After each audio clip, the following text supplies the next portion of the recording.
দিচ্ছি হচ্ছে, এখানে দিয়েছি 2 চামচ পোস্ত, অর্ধেক টমেটো, আর সামান্য পরিমাণে হচ্ছে আদা, তরকারি পরিমাণ অনুযায়ী আমাদের দুজনের জন্য আমি এটুকু আদা দিয়েছি। আর দিয়েছি 3টা লঙ্কা। লঙ্কাটা তোমরা তোমাদের মতো করে দিতে পারো, আমরা ঝাল কম খাই বলে আমি 3টা লঙ্কা দিলাম। এবার আমি এটার মধ্যে মশলাটাকে ভালো মতো করে বেটে নেব।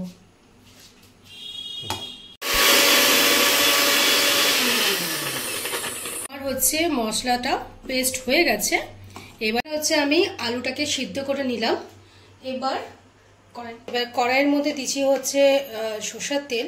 তেলটা আমার গরম হয়ে গেছে, তার মধ্যে দিচ্ছি হচ্ছে একটু লবণ, আর দিব একটুখানি হলুদ। এটা দিচ্ছি কারণ এই আলুটাকে যে ভাজবো তাহলে আমার পুরো আলুটা সুন্দরভাবে ভাজা হয়ে যাবে। এবার এই গরম তেলের মধ্যে আমি দিয়ে দিব হচ্ছে আলুগুলোকে দিয়ে দেব।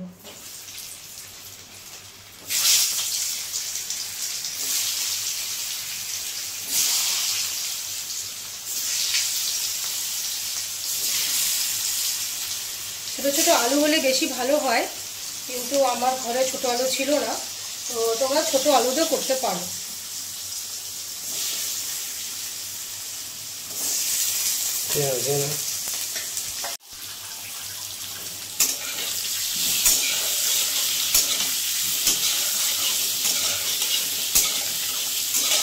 আমার হলুদ দিতে হলো না, পুরো আলুগুলা কিন্তু আমার একদম লবণ আর হলুদ কিন্তু মিক্স হয়ে গেছে।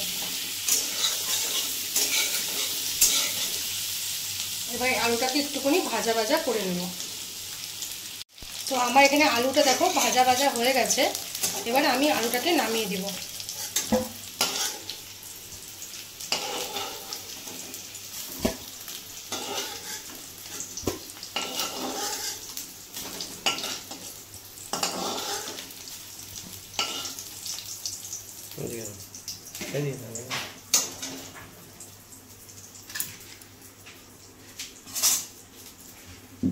তো এবার আমার আলুটা ভাজার পর আমি কড়াইতে দিব একটুখানি সরষের তেল।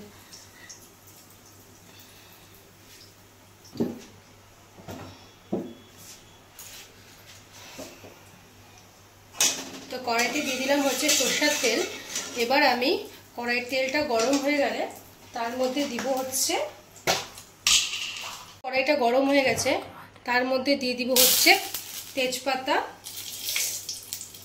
আর দিলাম হচ্ছে এলাচ আর শুকনো লঙ্কা।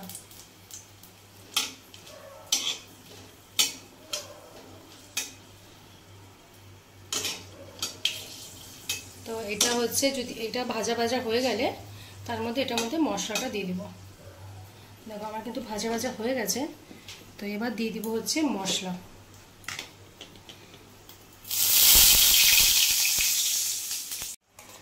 তো এবার আমি এই মশলাটা এখানে দিব।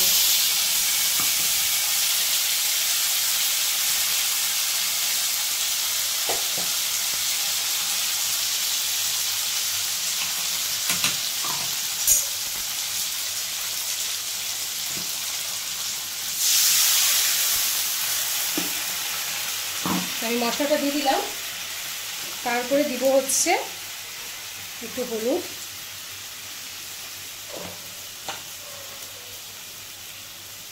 একটু লবণ,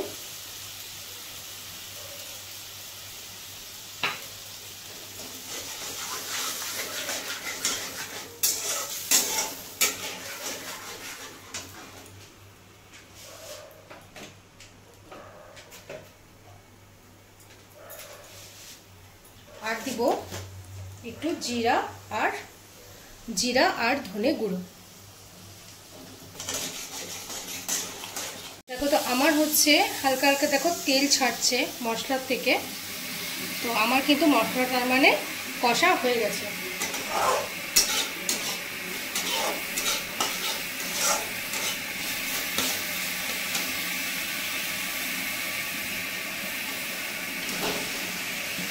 ভেজে রাখা আলুগুলো এবার আমি মশলাটার মধ্যে দিয়ে দিলাম।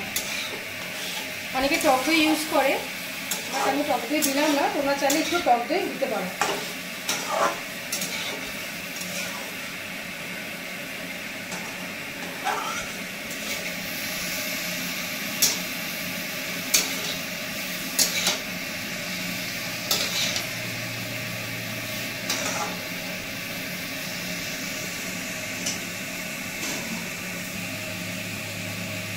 তো এবার আমার এই মশলাটার সাথে আলুটাও কষা হয়ে গেছে। এবার এর মধ্যে দিব হচ্ছে আমি গরম জল।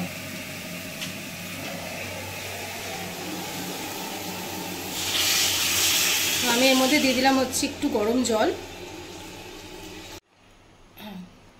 তো ঢেকে দিয়েছি। এবার আমি কড়াই ঢাকার পর তো এবার আমি গ্যাসের আঁচটা একটু মিডিয়ামে রেখে দিয়েছি। তো এবার আর 10 মিনিট পর খুলে দেখব কেমন হয়েছে। আলুর দমটা দেখো হয়ে গেছে। এবার এর মধ্যে আমি একটু হচ্ছে চিনি দেব, মিষ্টি। যারা যারা মিষ্টি দাও না দিলেও হয়, বাট আমি তো মিষ্টি দিই তরকারিতে একটু, তাই একটু মিষ্টি মিক্স করলাম।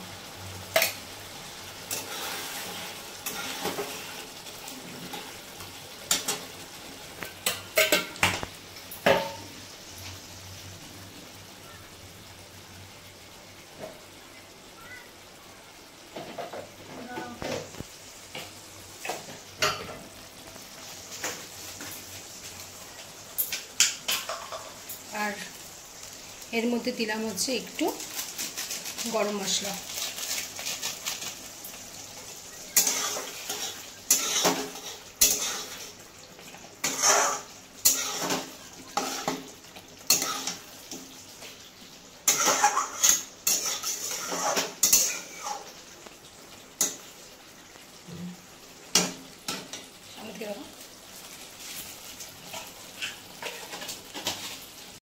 তো আলুর দমটা আমার হয়ে গেছে।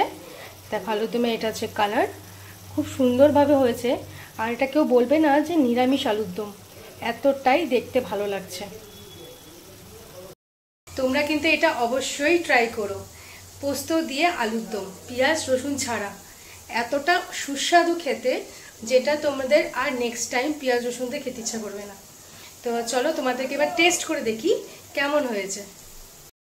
তো এটা হচ্ছে আমার আলুর দম আর পরোটা। আর আলুর দম খাবো। তো পরোটা হয়ে গেছে, আলুর দম হয়ে গেছে, এখন টেস্ট করার পালা। হ্যাঁ।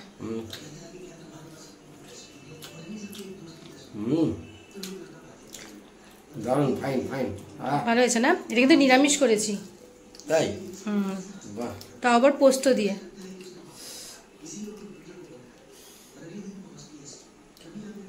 গরম।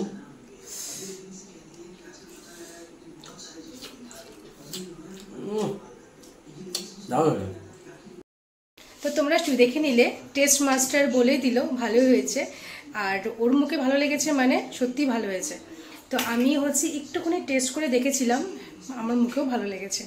তো তোমরা কিন্তু একবার অবশ্যই এভাবে ট্রাই করে দেখতে পারো। আর যদি আমার আলুর দমটা ভালো লেগে থাকে তাহলে অবশ্যই কমেন্ট করো, সাবস্ক্রাইব করো, আর আমাকে এইভাবে এগিয়ে নিয়ে যেতে সাহায্য করো। তো আজকের মতো ভিডিওটা টাটা। নেক্সট ভিডিও অবশ্যই তাড়াতাড়ি আসছে।